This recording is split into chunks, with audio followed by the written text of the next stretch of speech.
Welcome po sa aking munting channel. Huwag din po ninyo sanang kalimutan na mag-like at mag-subscribe, pakihit na rin po ang notification bell para ma-update po kayo tuwing nag-a-upload ako ng video. Maraming salamat po. Ang lihim na kahalili.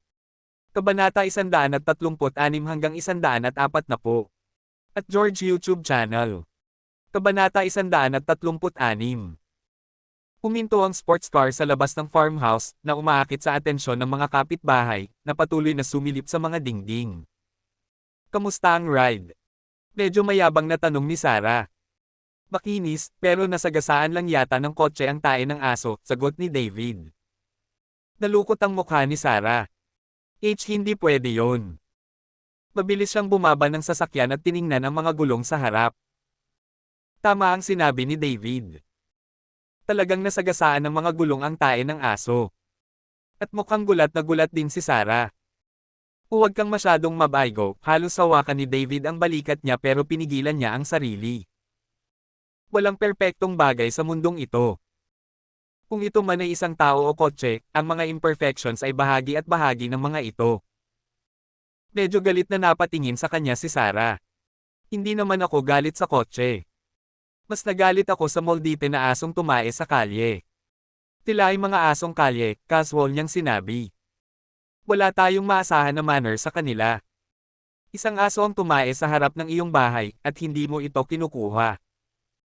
Hindi ko na sinabi, mabilis na nag-reply si David. Mga aso at mga nakagawiang nilalang, kaya dapat parusahan ang asong iyon, o baka masanay itong tumae sa harap mismo ng bahay na ito.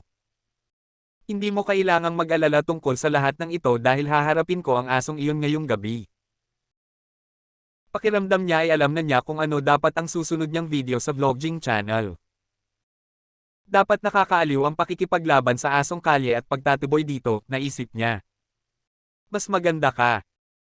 O tatawag ako at magpapadala ng mga lalaki para lagyan ng bala ang lahat ng aso sa kalye sa buong lungsod na ito. Hindi mapangiti si David sa sinabi niya.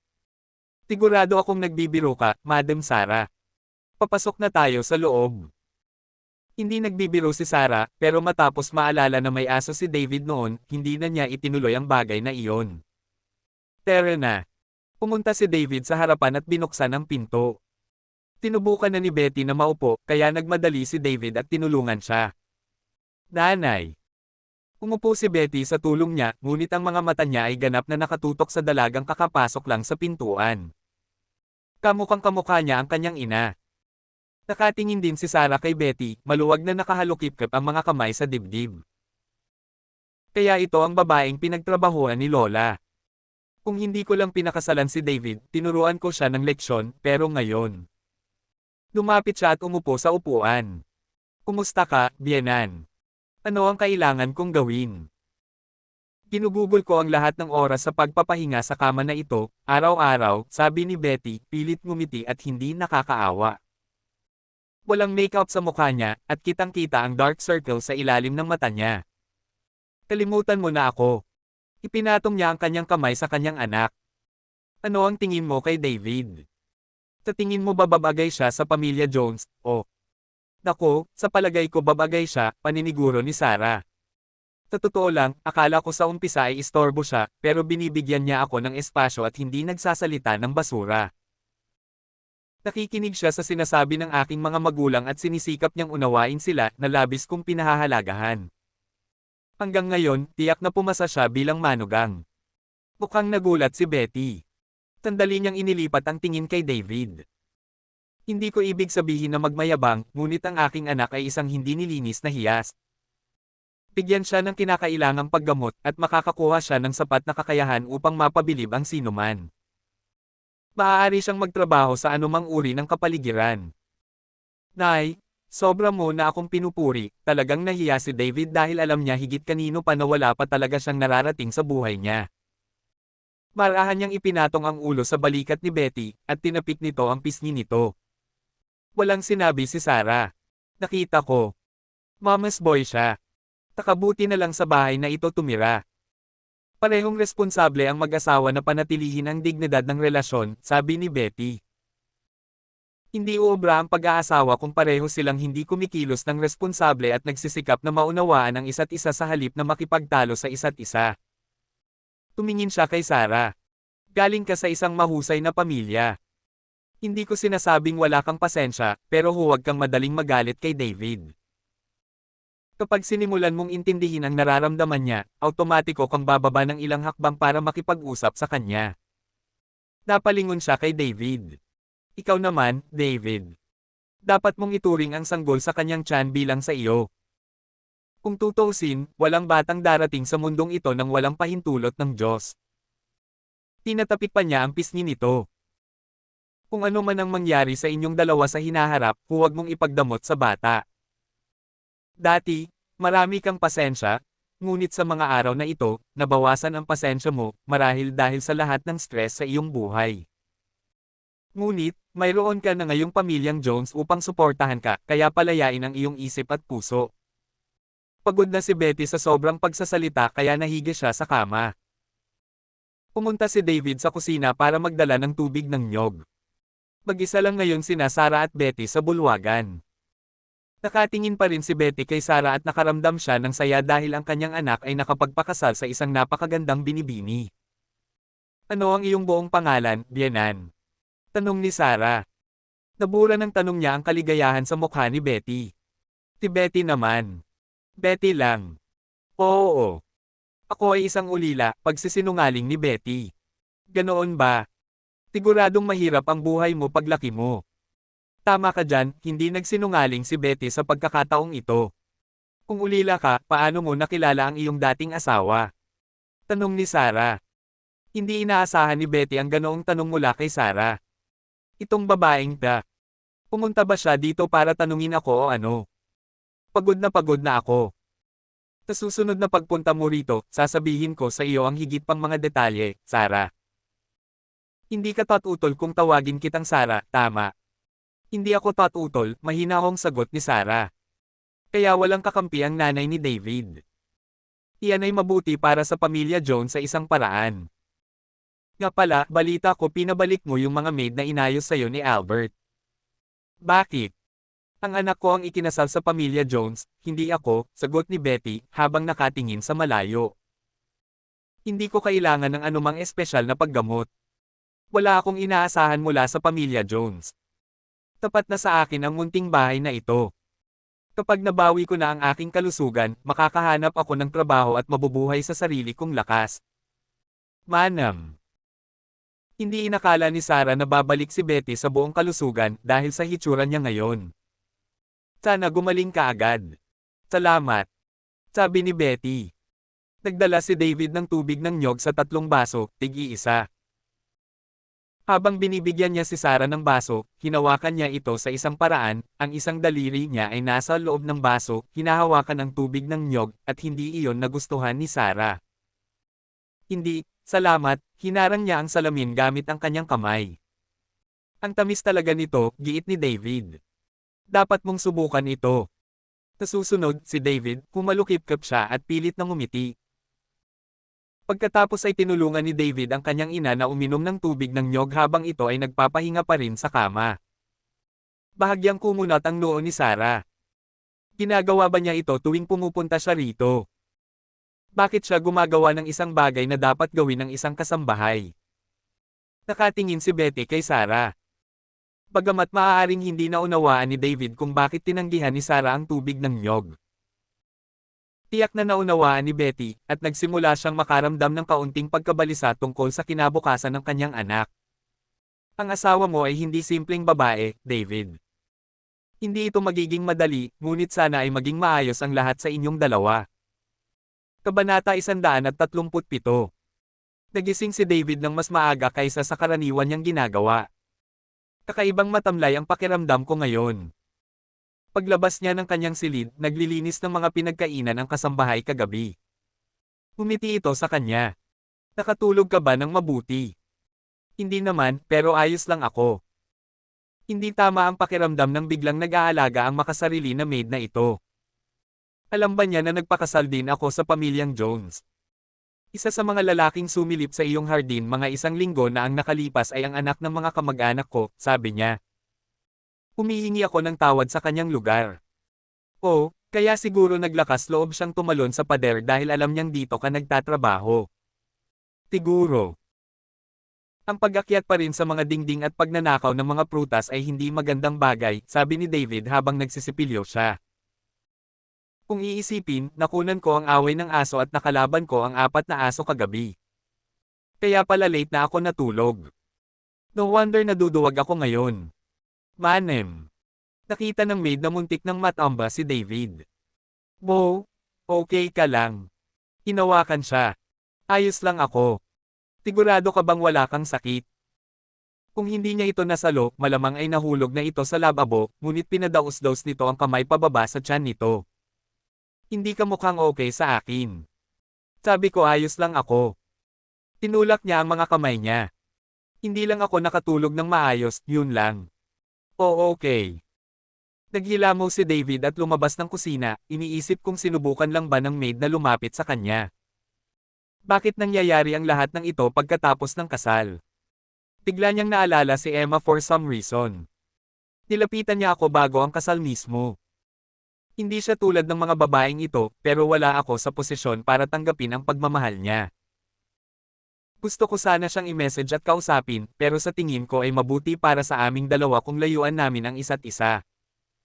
Pagkatapos ay naipost ni David ang dog video sa kanyang vlog. Ito ay isang 15 minutong mahabang video na nagpakita sa kanya na naghihintay sa aso na dumating sa kanyang bahay upang tumae. Takalaliman ng gabi, 2 magkatuwang na aso ang dumating na naglalaro sa kalye.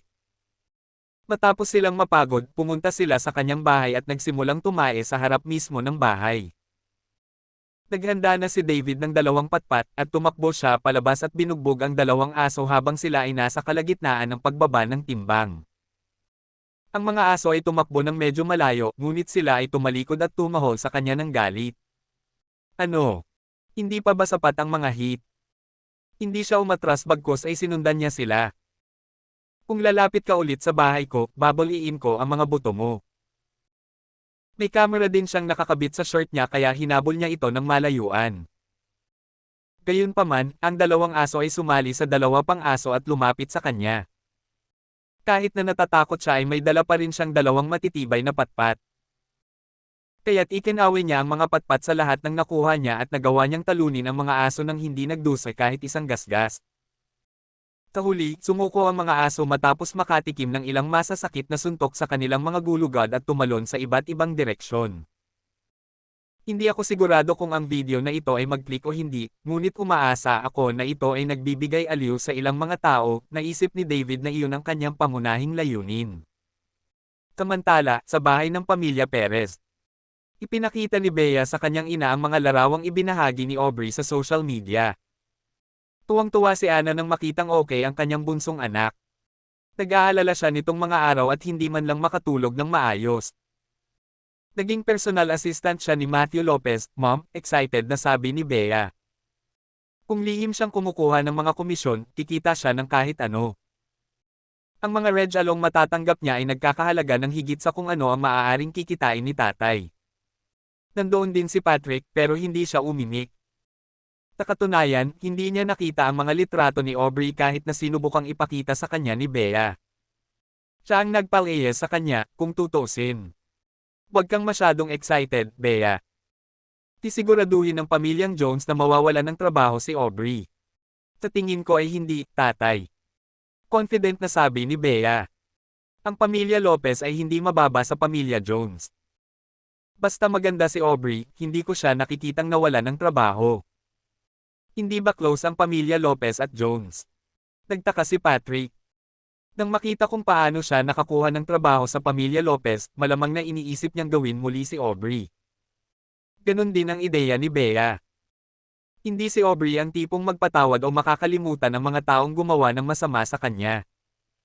Walang paraan na hahayaan niya ang pamilya Jones na sundin ang mayroon sila sa kanya.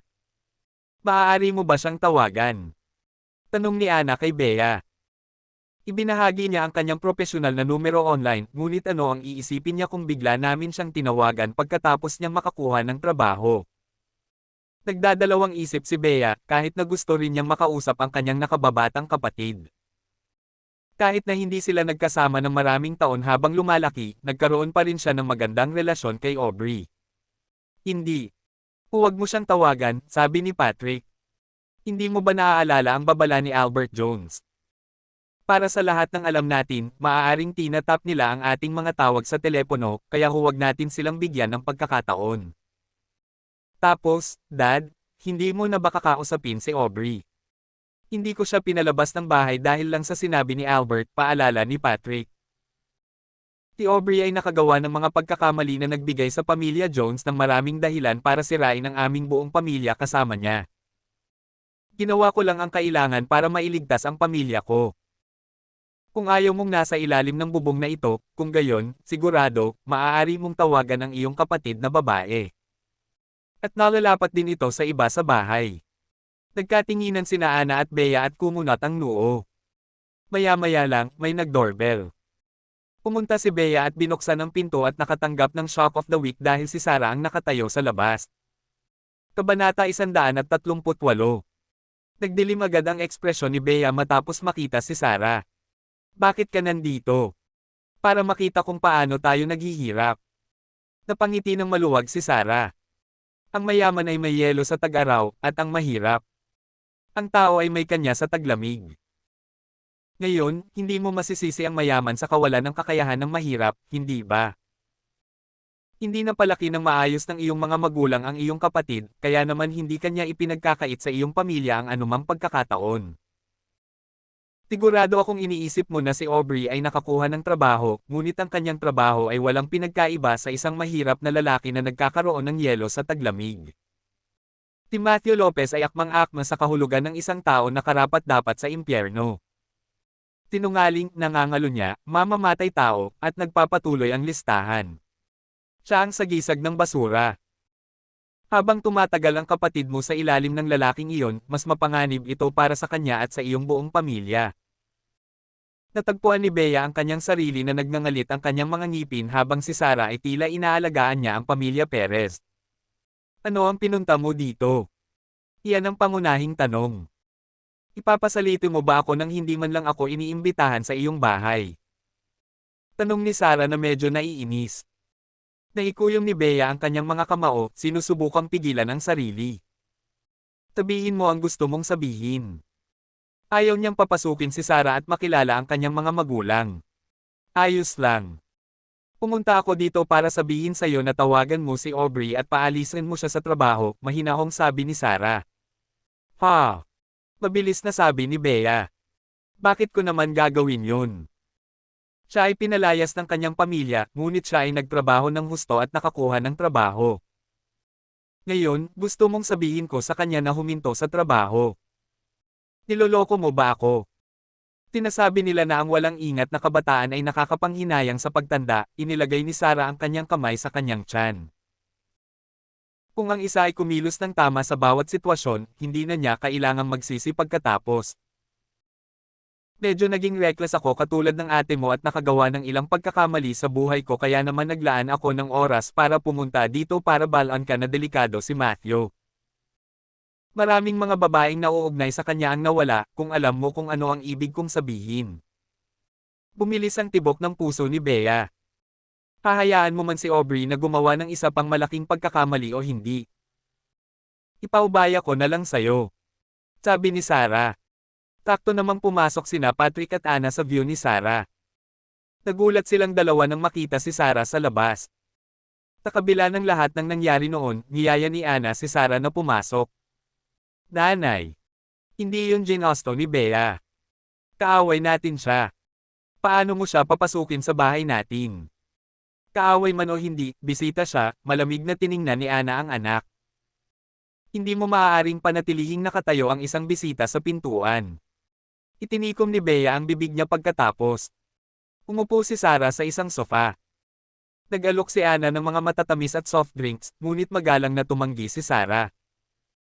Pagkatapos ay ipinaliwanag ni Bea sa kanyang mga magulang kung bakit dumating si Sarah. Kaya, ang dahilan kung bakit ka narito ay upang sabihin kay Aubrey na umalis sa kanyang trabaho. Halatang nagulat si Patrick. Akala niya ay malapit ang mga pamilyang Lopez at Jones, ngunit mukhang hindi iyon ang nangyari. Bigla siyang naisip kung dapat ba niyang kunin ang suporta ng pamilya Lopez para hindi na siya apihin ng pamilya Jones. Paano ito makakatulong sa kanya? Ibig kong sabihin, hindi naman siya aalis sa trabaho niya nang walang magandang dahilan, di ba? Tama ka Mr. Patrick, tumango naman si Sarah, kaya naman kung aalis siya sa trabaho niya at tuluyang lumayo kay Matthew, papayag ako na bumalik si Aubrey at manatili sa inyo. Nagulat silang tatlo sa narinig. Si Anna, lalo na, ay naging emosyonal ng napakabilis. Nagsimula na siyang tumingin kay Patrick na parang sinasabi sa kanya na tanggapin ang kasunduan. Kakausapin ko ang aking ama, dagdag ni Sarah, para hindi ka makaharap ng anumang problema dahil sa pamilyang Jones, basta ikaw ang pumili ng gulo, syempre. Mukhang napakaganda nito. Ngunit hindi alam ni Patrick kung bakit nagpakahirap si Sarah na gumawa ng kasunduan na hindi naman talaga siya makikinabang. Maliban na lang kung ang pagsasama ni na Matthew at Aubrey ay isang bagay na hindi maganda para sa kanya at sa pamilya Jones. Nilagay ni Anna ang kamay niya sa balikat ni Patrick. Pumunat ang noo ni Patrick. Kahit na maraming iniisip ang tumatakbo sa isip niya, sinulyapan niya si Bea at sinabing tawagan na niya ang kapatid. Ayaw tumawag ni Bea, pero sa kapakanan ng kanyang ina, ginawa niya. Gayunpaman, umaasa siyang hindi sasagutin ni Aubrey ang tawag niya. Pinagtaksilan ni Aubrey ang kanyang pag-asa at sumagot ng hello. Tinenyasan ni Patrick si Bea na i-on ang speaker mode at nag-aatubili siya.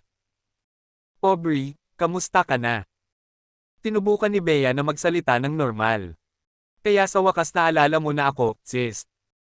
Si Aubrey naman ay parang dismayado kaysa galit. Ano ang sinasabi mo? Lagi kitang iniisip. Talaga. Kung gayon bakit hindi mo ako hinanap noong ako ay natutulog sa kalye, nanginginig sa lamig ng gabi? Tanong ni Aubrey. Sana ikaw, o kahit papaano dadating si nanay at bababaan man lang ako ng kumot, pero ni isa sa inyo ay wala. Bakit? Dahil ba sa wala kang pakialam sa akin, o pinigilan ni dad na makipagkita sa akin? Ang kanyang mga salita ay nagpaluha sa mga mata ni Anna, samantalang si Patrick ay kinokontrol ang kanyang emosyon sa abot ng kanyang makakaya. Ang iyong pananahimik ay nagsasabi na lahat ng sinabi ko ay totoo, sabi ni Aubrey. Anyway, bakit ka tumawag ngayon? Tiyak, hindi naman para i-congratulate ako sa pagkakaroon ko ng trabaho, di ba? Well, malabong ipinaliwanag ni Bea sa kanyang kapatid ang proposal na ibinigay ng pamilya Jones sa pamilya Perez nang hindi sinasabi na ideya iyon ni Sarah. Tinabi rin niya sa kapatid kung gaano kadelikado si Matthew. Kung huminto ka sa iyong trabaho, maaari kang bumalik sa bahay at mamuhay tulad ng dati. Sa kasamaang palad, sis. Namatay ang nakaraang buhay na iyon nang iwan niyo akong tatlo sa labas ng bahay ng pamilya Jackson noong araw na iyon, paliwanag ni Aubrey sa mapait na tono. Wala na akong ganang makipag-usap lalo na kung sino man sa inyo. Ang tanging dahilan lang kung bakit ko sinagot ang tawag mo ay para sabihin sa'yo na huwag mo na akong tawagan. Dahil hindi na ako si Aubrey Perez. Ako lang si Aubrey, isang babaeng patay sa pamilya niya. At sabihin ito sa pamilyang Jones. Inihiling ko sa kanila ang lahat ng swerte sa mundo dahil kakailanganin nila ito. Natapos ang tawag. Tumayo si Sarah sa harap ng sopa sa sarili niyang bilis. Magkakamot sa likod ng isa't isa sina Matthew at Aubrey hanggang sa maubusan siya ng gamit at pagkatapos ay maiiwan si Aubrey sa mas masahol na posisyon kaysa noong una niya itong nakilala. Sabi niya umalis na siya. Kabanata 139. Naisipan ni Sarah na hilingin kay Bea na maging personal assistant niya, pero noon, ayaw niya itong masyadong close dahil buntis siya. Paano kung malaman ni Bea na hindi siya nabuntis dahil kay David? Ayaw ni Sarah na mangyari iyon. Walang sino mang tagalabas ang dapat magduda na ang bata sa kanyang tiyan ay hindi kay David. Ito ang dahilan kung bakit hindi niya itinuloy ang paghikayat kay David na gawing personal assistant niya si Manuel dahil napagtanto niyang hindi ito magandang ideya. Marami pa siyang mawawala sa pamamagitan ng pagpapalapit ng mga kaaway sa panahong ito. Pag-uwi ni Sarah, hinawakan niya ang kanyang tiyan. Sa lalong madaling panahon, hindi ako makakalabas. Lalaki ang tiyan at magsisimulang mapansin ng mga tao. Gusto kong pagbayaran si Matthew sa ginawa niya, pero dinaikit niya ang kanyang mga ngipin. Wala na ba akong magagawa hanggang sa ipanganak ang sanggol? Pagkatapos ng ilang pag-iisip, nagpasya siya sa isang bagay. Mukhang wala na akong choice kundi ipaglaban si David sa kanya. Gagawin kong parang si David ay higit pa sa sapat para alagaan siya. Dapat saktan nito ang pagmamataas ng bastard na iyon, at hahanapin niyang talunin si David at patunayan ang isang punto. Oo. Keto na. Dapat itong panatilihing abala ang basura hanggang sa manganak ako. At pagkatapos, personal kung haharapin siya. Si Aubrey naman. Gusto kong ipaubaya iyon kay Dad. Kung ayaw niyang makialam, gagawin kong kumilos si Nanay. Sigurado ako dinala ni Matthew si Aubrey sa tabi niya para may silbi siyang guluhin si David. Basta magkasama sila, mahihirapan si David na manalo. Samantala, sa isang tindahan ng ginto. Magkasamang ibinente ni na David at Jason ang 200 gramong gold bar, at nakatanggap si David ng $10,020. Tumawag si Jason kay Albert at ibinigay ang mobile kay David. $20 ang kinikita mo sa isang linggo, mahinang sabi ni Albert. Kukuha ako ng $10,000. Kaya, ang $20 ay sa iyo. Kung maaari kang gumawa ng $10,000 mula dito sa loob ng isang buwan, bibigyan kita ng isang itim na card. Ngayon, hindi ka makakakuha ng kinakailangang pera sa pamamagitan ng ilegal na paraan, ngunit hindi ibig sabihin na hindi ka na makakapunta sa mga kasino at maglaro ng ruleta. Kakailanganin mong magbigay ng dokumentadong patunay kung paano mo pinarami ang pera, kaya huwag mo nang isipin ang pagdaraya.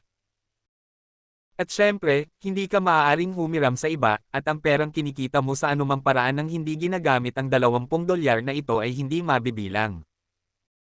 Sa pagkakasabi niyan, hiling ko sa iyo na good luck, at sana ay makapasa ka rin sa oras na ito. Kahit natapos na ang tawag, tumayo si David na natigilan. Una sa lahat, paano makakakuha ng $10,000 mula sa $20 lamang sa isang buwan? Nangangahulugan ito na kailangang paramihin ni David ang kanyang pera ng 500 beses sa loob ng 30 araw. Posible ba iyon? Hindi, tila imposible sa kanya. Parang binigay ni Liam ang pagsubok na ito kaya mabibigo si David. At muli, kung nakakuha siya ng mas malaking kita sa nakalipas na linggo gamit ang 10 grand, kung gayon hindi siya maaaring magkaroon ng $20 na lang ngayon. Damat! Kung binigyan ko ang isang tao ng pera na may 100% na interes bawat linggo, $10,000 ang tubo ko. Kung gayon hindi ko na kailangang sumali sa ganitong uri ng pagsubok. Parehong may mga lokal na koneksyon sina Roland at Claudia sa industriya ng pananalapi. Bukod dito, naroon si Anthony the Collection King. Sa Anthony, hindi imposibleng makahanap ng desperado na customer na handang magbayad ng higit sa 50% interes bawat linggo. Ngunit sa ngayon, imposibleng isipin na makakagawa siya ng 10 grand mula sa $20 lamang sa loob ng isang buwan, mas mababa sa isang taon. Narinig din ni Jason, na may mikropono sa kanyang tainga, ang pag-uusap, kaya naglagay siya ng $20 sa kamay ni David. Good luck din sa iyo. Hindi man lang napigilan ni David na ngumiti at magpasalamat. Sa kanyang pag-uwi, kasama si Jason na nagmamaneho sa kotse, sinimulan niyang suriin online kung mayroong anumang paraan para kumita siya ng katawa-tawang halaga ng kita sa maikling panahon. Ang pamumuhunan sa negosyo, stock market, o real estate ay hindi posible sa maliit na $20. Ang mga mutual fund at equity market ay tila isang mas mahusay na opsyon, ngunit, muli. Ang $20 ay masyadong maliit upang mamuhunan sa anumang bagay. Ano ba, hindi ko man lang madadala ang babaeng pulubi sa isang murang restaurant at asahan na may kumpiyansa akong magbabayad ng bayarin gamit ang perang ito. Paano ako kikita ng 10 grand dito? Kahit anong tingin ko dito, wala itong saysay. Sigurado, si Albert. Hindi ba ako umaasa na mananalo ako, o siya? Dapat kong subukan humihingi ng opinyon ni Sarah tungkol dito. Mas kilala niya si Albert kaysa sa akin, kaya dapat matulungan niya ako sa isyong ito. Hindi nagtagal, dumating siya sa estate ng Jones. Nagkataon namang kasabay sila ni Sarah sa pag-uwi. Pareho silang nagkita sa parking lot, at sinabi niya sa kanya ang tungkol sa hamon ni Albert at tinanong ang kanyang opinyon. Sa tingin mo, posible bang dagdagan ang pera ng 500 beses sa loob ng isang buwan? Tanong niya. Walang imposible sa mga naniniwala, biniro siya ni Sarah. Hindi mo ba alam na ang buto ng mastasa ng pananampalataya ay nakapagpalipat ng mga bundok? Seryoso ako please. Seryoso ako pero, binagalan niya yung pagsasalita niya. Ang pinakamahirap na hamon ay may pinakasimpleng solusyon. Kaya, huwag masyadong mag-isip. Yun lang ang sasabihin ko. Ito ay isang hamon na ibinigay sa iyo, kaya dapat na ikaw ang lumilinaw nito, hindi ako. Sige. Habang sabay silang pumasok sa gusali, si Carol, na nakaupo sa sopa, ay mabilis na bumangon. Iminungkahi ng kanyang ekspresyon na wala siya sa magandang mood, at dumiretso siya sa paglalakad patungo kay David. May napapansin ka bang kakaiba? Tanong niya, malamig na pinandilatan siya. May kung anong hindi tama sa kanyang ekspresyon. Pansinin kung ano. Parang naguguluhan si David. Mabilis siyang sinampal ni Carol, na ikinagulat nina David at Sarah.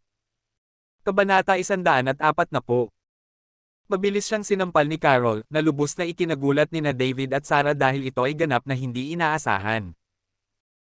Bukod dito, medyo naglagay siya ng lakas sa sampal, kaya medyo masakit para kay David. Nanay. Bakit mo siya sinaktan?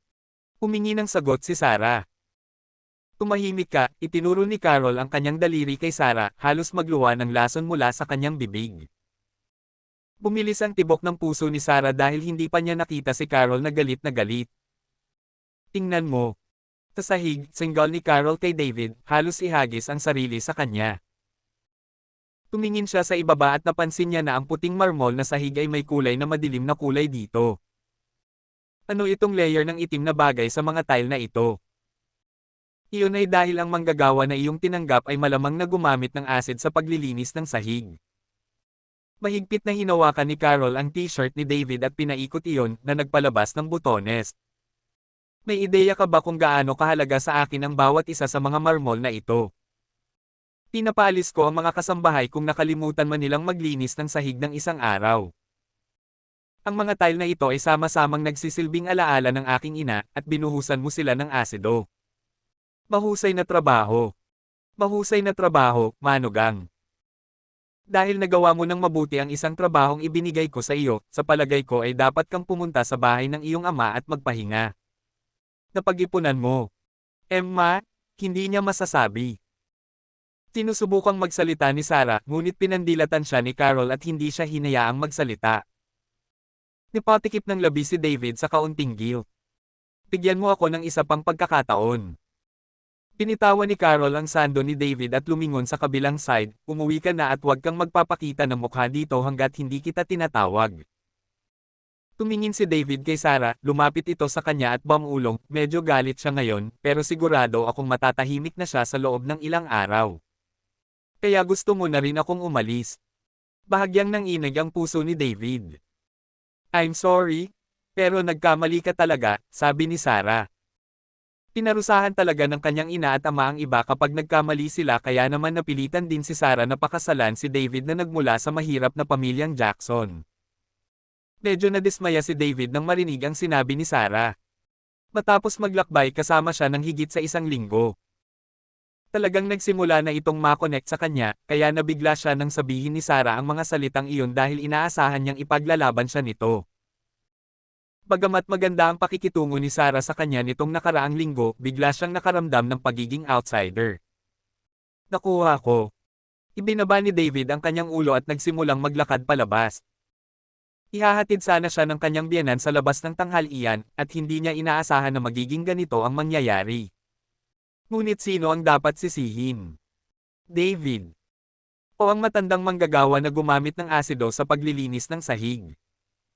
O si Claudia na kumuha ng matandang manggagawang iyon? Kung sino man ang mas dapat sisihin sa tatlo, si David lang ang nakaranas ng lahat ng parusa, kahit sa pagkakaalam niya. Paglabas ni David ng building na may dalang bag sa likod, binuksan ni Jason ang pinto ng kotse, pero hindi siya pumasok sa sasakyan at nagpatuloy sa paglalakad. Iniisip ni Jason kung ano ang nangyari. Pagkaalis ni David sa estate, nawala sa isip si David. Kung uuwi siya, ano ang dapat niyang sabihin kay Roland at sa iba pa? Ano kaya ang magiging reaksyon nila? Kahit may kasalanan din si Claudia, malamang bugbugin lang ulit ni Roland si David kaya ayaw umuwi ni David. Sa halip, nagpasya siyang pumunta sa farmhouse kung saan nakatira si Betty.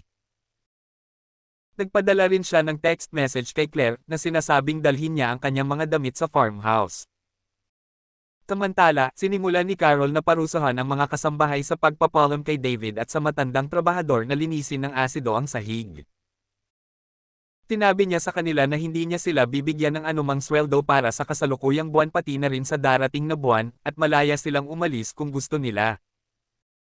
Siyempre, alam na alam ng mga kasambahay na kung sila ay huminto, malamang natiyakin ni Carol na hindi sila makakakuha ng trabaho kahit saan.